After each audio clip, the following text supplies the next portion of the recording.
Bismillahirrahmanirrahim. Assalamualaikum warahmatullahi ta'ala wabarakatuh.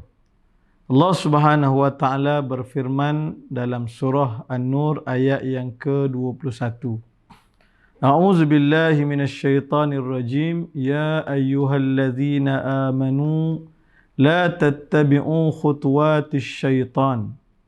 Wa man yattabi' khutuwatis syaitan فَإِنَّهُ يَأْمُرُ بِالْفَحْشَاءِ وَالْمُنْكَرِ ila akhiri al-ayah. Tuan-tuan boleh merujuk kepada Quran masing-masing untuk terjemahan ayat yang dibacakan. Ayat ini mempunyai suatu mesej yang sangat jelas kepada kita orang-orang yang beriman.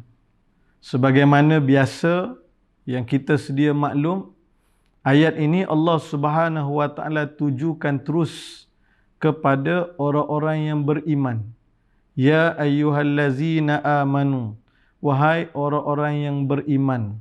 Dan tegas arahan yang bersifat larangan daripada Allah Subhanahu wa ta'ala, la tattabi'u khutuwatis syaitan. Kamu orang-orang yang beriman, jangan sama sekali kamu mengikut jejak langkah syaitan.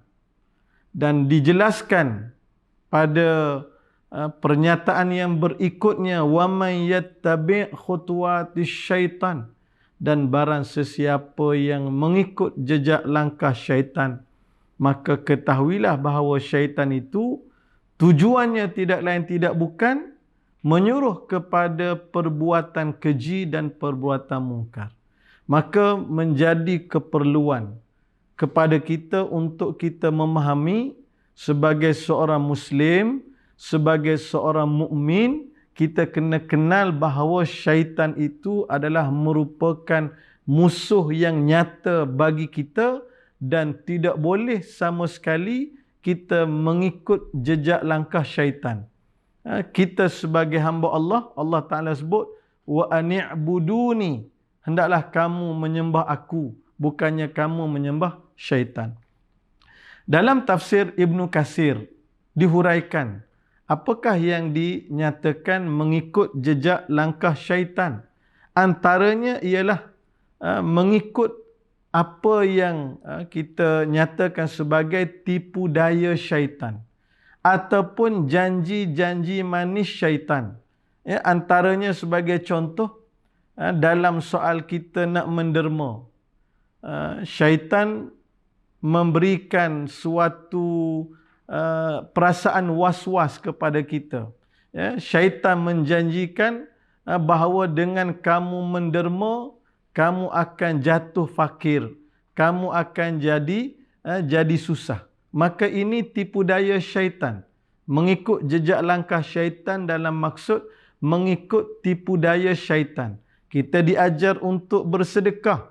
Syaitan kata tak boleh sedekah. Kalau kamu sedekah, nanti kamu akan jatuh fakir. Kan? Maka kita tidak ada pilihan dalam dua perintah ini. Sebagai seorang yang beriman, wajib untuk kita mengikut perintah Allah. Jangan sama sekali kita mengikut tipu daya syaitan. Yang kita kena faham, syaitan ini sifatnya ialah untuk mengajak manusia daripada bersatu kepada berpecah belah.